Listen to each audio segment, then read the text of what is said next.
अगर आप या आपका कोई जानने वाला यूएस में इमिग्रेंट है, चाहे वो स्टूडेंट वीजा, वर्क वीजा या कोई टेम्पररी परमिट पर हो, तो ये खबर आपके लिए बहुत मायने रखती है। डोनाल्ड ट्रंप ने हाल ही में इमिग्रेशन रेड्स पर अपने अब तक के सबसे सख्त बयान दिए हैं। उन्होंने कहा कि रेड्स अभी भी काफी नहीं है और वो जरूरत पड़ने पर यूएस मिलिट्री को भी डिप्लॉय कर सकते हैं। तो आज के इस वीडियो में हम इस पर बात करेंगे, समझेंगे कि ट्रंप ने ऐसा क्यों कहा, इंसरेक्शन एक्ट क्या है, किस तरह से इमिग्रेंट्स के लिए खतरे की घंटी है, डिपोर्टेशन के नए आंकड़े क्या बताते हैं और खासकर इंडियंस इन यूएस को अब किन बातों का ध्यान रखना है। तो चलिए फिर जल्दी से वीडियो को शुरू कर देते हैं। हाय, मेरा नाम है वर्षा दुबे और आप मुझे देख रहे हैं एनबीटी टेक एड पर। देखिए, शुरुआत करते हैं ट्रंप के बयान से। एक इंटरव्यू में ट्रंप ने कहा, मुझे लगता है कि रेड्स अभी भी काफी नहीं है क्योंकि हमें लिबरल जजेस ने रोका हुआ है जिन्हें बाइडेन और ओबामा ने नियुक्त किया था। उनका कहना था कि इन फेडरल रेड्स में जो भी कार्रवाई की जा रही है, जैसे लोगों को गिराना, गाड़ियों के शीशे तोड़ना, टीयर गैस फेंकना, वो सब जस्टिफाइड है क्योंकि लोगों को बाहर निकालना जरूरी है। ट्रंप ने साफ कहा कि बहुत से लोग जिनको पकड़ा गया है उनके क्रिमिनल रिकॉर्ड्स हैं, इसीलिए इन रेड्स को भी सही ठहराया गया है। लेकिन सबसे चौंकाने वाली बात यह थी कि जब ट्रंप ने कहा कि अगर जरूरत पड़ी तो वो इंसरेक्शन एक्ट का इस्तेमाल कर यूएस आर्मी या मरीन्स को शहर में भेज सकते हैं। उनके शब्द थे, अगर मुझे आर्मी भेजनी पड़ी या मरीन्स को बुलाना पड़ा तो मैं पल भर भी नहीं रुकूंगा और कोई जज उसे चैलेंज नहीं कर सकता। अभी इंसरेक्शन एक्ट आखिर है क्या?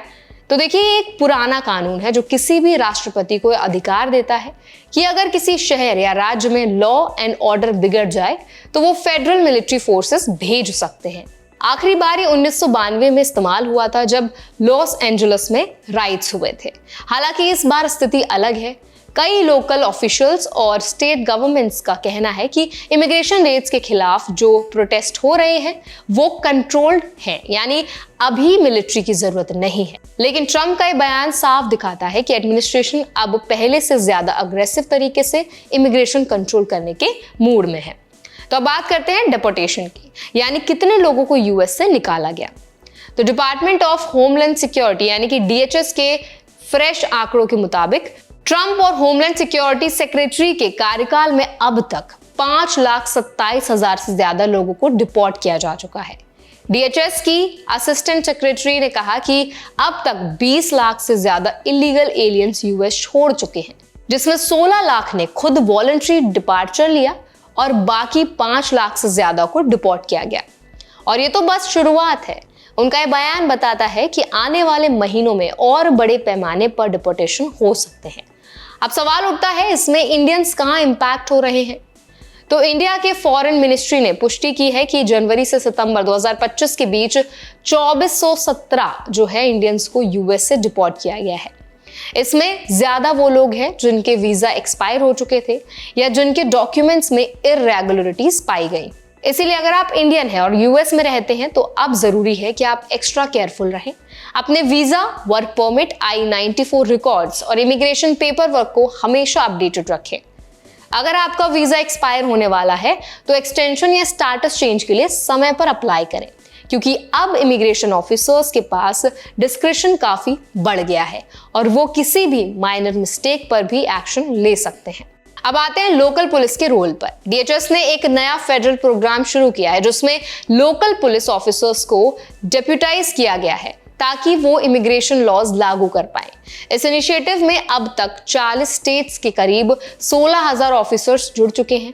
इसका मतलब है कि अब सिर्फ फेडरल एजेंट्स ही नहीं बल्कि लोकल पुलिस भी इमिग्रेशन चेक्स कर सकती है। यानी अगर आप किसी छोटे शहर में रहते हैं या ट्रैवल कर रहे हैं तो आपको लोकल ऑफिसर से भी पूछताछ झेलनी पड़ सकती है।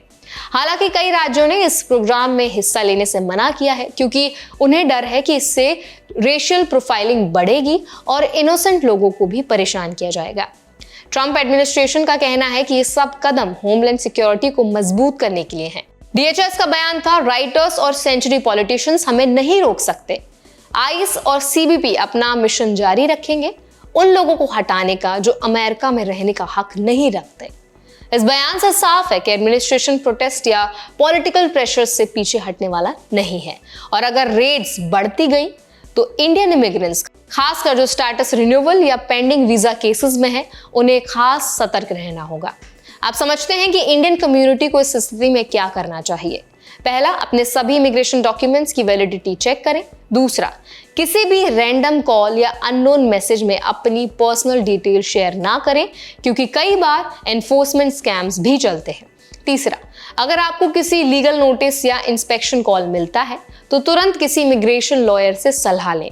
इस वक्त पैनिक करने की जरूरत नहीं है, बल्कि अलर्ट रहने की जरूरत है। ट्रम्प का यह बयान पॉलिटिकल हो सकता है, लेकिन ग्राउंड लेवल पर इसका असर बहुत रियल है। तो इस पूरे मुद्दे पर आप क्या राय रखते हैं, आपका क्या ओपिनियन है, हमें जरूर बताइए कमेंट सेक्शन में। ऐसे और भी अपडेट्स के लिए, वीडियोस के लिए हमारे चैनल NBT Tech Ed को जरूर सब्सक्राइब करें।